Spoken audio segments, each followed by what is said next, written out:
dont l'âge commence à partir de 50 ans. C'est au cours d'une rencontre des jeunes issus des différents partis politiques et de la société civile. Nous sommes à 3 mois des élections législatives et la Cour constitutionnelle vient de prendre une décision excluant tout jeune âgé de moins de 50 ans sur la liste des candidats. Comme une traînée de poudre, la nouvelle s'est répandue dans la salle de réunion. La tension naît au sein des partis, la réunion est momentanément interrompue. Les jeunes s'agitent. Nous soutenons cela juste parce que nos jeunes de maintenant ne sont pas responsables. On ne peut pas autoriser à un jeune qui a 25 ans de postuler. Il est immature. Et vous-même, vous voyez la manière dont nos jeunes réagissent maintenant. Et il n'y aura pas de quota. Pas de quota. Pas de 50% de jeunes, 50% d'aînés. Non. Cette décision, c'est une décision qui va à l'encontre de la jeunesse.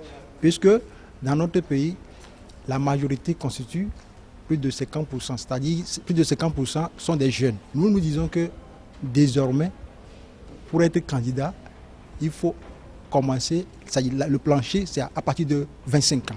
Nous, jeunes de notre pays, nous décidons que le quota qui doit être affecté à la jeunesse, c'est 50%. Au bout d'une quinzaine de minutes, le calme revient, mais les divergences persistent. Les différents protagonistes se retirent pour faire des concessions et harmoniser les points de vue. Ils vont être appelés à la table de négociation sous la houlette d'une équipe de médiation.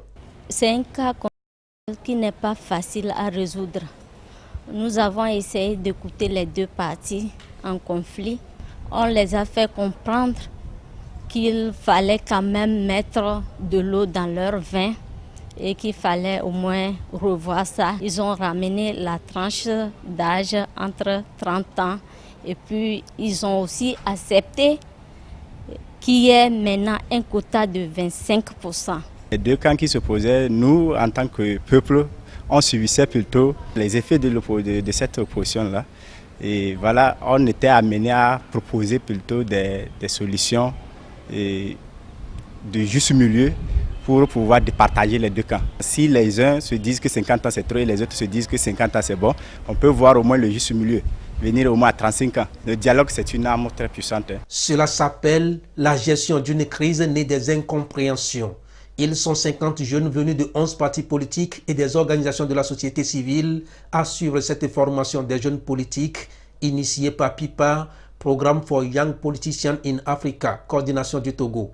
Et nous nous sommes rendus compte que depuis un certain nombre de temps dans notre pays, il y a beaucoup de tensions, beaucoup de conflits.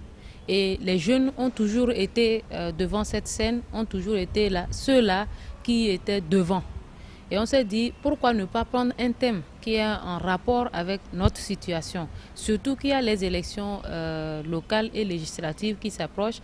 Il va falloir outiller les jeunes appartenant à des partis politiques pour qu'ils puissent comprendre déjà comment ça marche, les outiller pour qu'ils puissent gérer les crises, que ce soit dans leur parti politique ou dans le pays.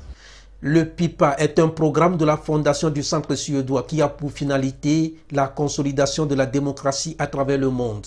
Dans la sous-région ouest-africaine, il forme les jeunes politiques à être des acteurs de paix, des leaders de demain pour l'enracinement des principes démocratiques en Afrique.